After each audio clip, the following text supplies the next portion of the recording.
Hola, mi nombre es José Guillermo Guerrero Sánchez y hoy, representando la materia de biología, voy a explicar un tema. El tema del que voy a hablar hoy es el de las diferencias o también características de las células procariotas y eucariotas.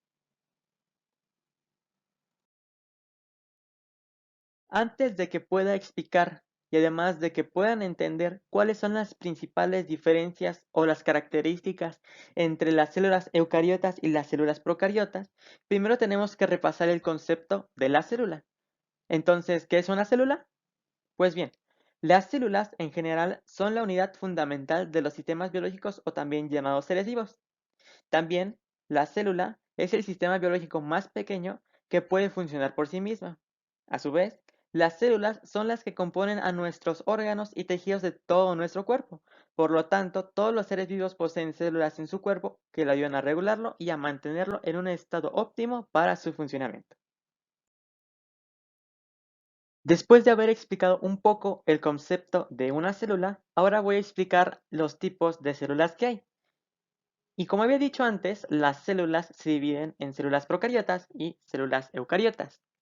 Las células procariotas son bacterias y se dividen en arqueobacterias y eubacterias, mientras que las células eucariotas se dividen en células vegetales, células animales, células fúngicas y células protistas.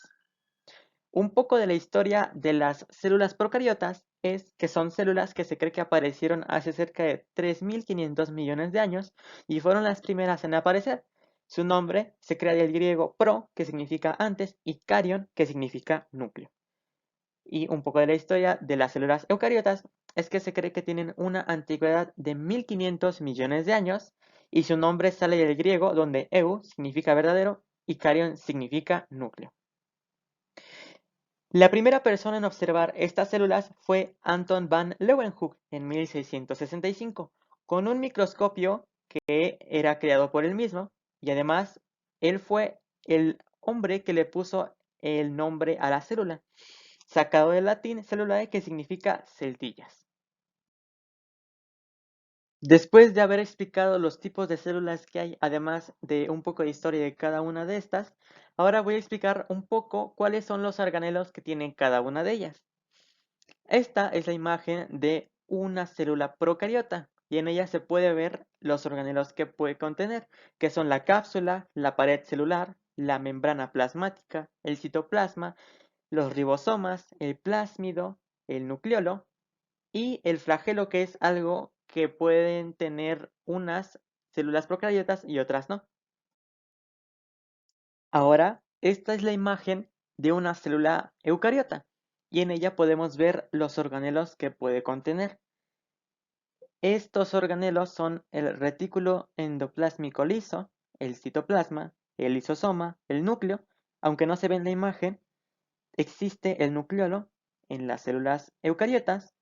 Aparte de estos organelos, también está el retículo endoplásmico rugoso, las mitocondrias, la pared celular, el citoesqueleto, el aparato de Golgi y la membrana celular o plasmática. De haber visto qué es una célula, además de los tipos que hay, ahora voy a explicar un poco las características o diferencias que hay entre las células procariotas y eucariotas. La principal característica que define a una célula procariota de una célula eucariota es su núcleo. La célula procariota no contiene un núcleo, sin embargo contiene algo que se llama nucleolo, mientras que las células eucariotas contienen un núcleo, además de un nucleolo en su interior. Todas las células eucariotas miden entre 10 a 100 micras, mientras que las procariotas pueden medir alrededor de 10 micras y no más. Las células procariotas no contienen organelos membranosos, mientras que las células eucariotas sí los contienen. Un ejemplo de esto sería el núcleo de las células eucariotas. Aparte, todas las células procariotas son unicelulares, mientras que las células eucariotas en su mayoría son células multicelulares. Pero existen células unicelulares. Las células procariotas contienen ADN en forma circular, mientras que las células eucariotas contienen ADN lineal.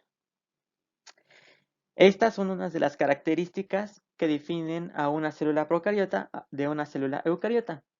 Y gracias a eso podemos darnos cuenta que las células procariotas son al menos un poco más sencillas que las células eucariotas, ya que aparte de que son más grandes, tienen más organelos y además son mucho más complejas. Y estas serían las características que definen a una célula eucariota y a una célula eucariota. Muchas gracias por su atención.